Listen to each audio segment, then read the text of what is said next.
BJP বিধায়ক অসীম সরকারের বিরুদ্ধে অভিযোগ দায়ের থানায়। মঙ্গলবার মাথাভাঙ্গা থানায় এই অভিযোগ দায়ের করা হয়। অভিযোগ দায়ের করেন মাথাভাঙ্গা ইসলামিক প্রতিবাদী মঞ্চের সদস্যরা। জানা গেছে, হরিণঘাটের বিজেপি বিধায়ক অসীম সরকার সম্প্রতি কোরআন নিয়ে একটি মন্তব্য করেন, আর সেই মন্তব্যের প্রতিবাদে এদিনের এই অভিযোগ দায়ের বিষয়ে আব্দুল কাইম মিয়া বলেন, নদিয়া জেলার হরিণঘাটা বিধানসভার বিজেপি বিধায়ক অসীম সরকার সম্প্রতি কোরআন শরীফ নিয়ে কুরুচিকর মন্তব্য করেন।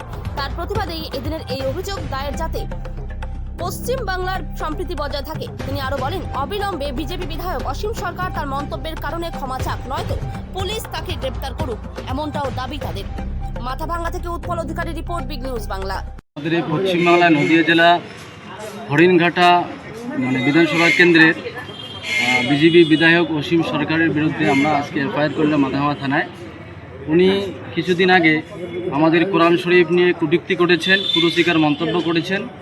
তেনার বিরুদ্ধে আমরা আজকে এফআইআর করলাম, যাতে আমাদের পশ্চিমবাংলা সম্প্রীতি বজায় রাখে, কোনো রকম সম্প্রীতি নষ্ট না হয়, সেই বিষয় নিয়ে আমরা আজকের সময় কথা বলব।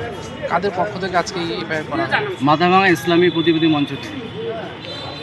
কী দাবি থাকছে আপনার?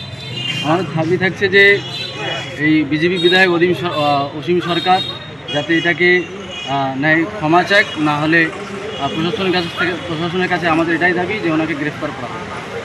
এটাই আমাদের দাবি। আপনার নাম? আমার নাম আব্দুল কায়েম মিয়া। আব্দুল কায়েম মিয়া।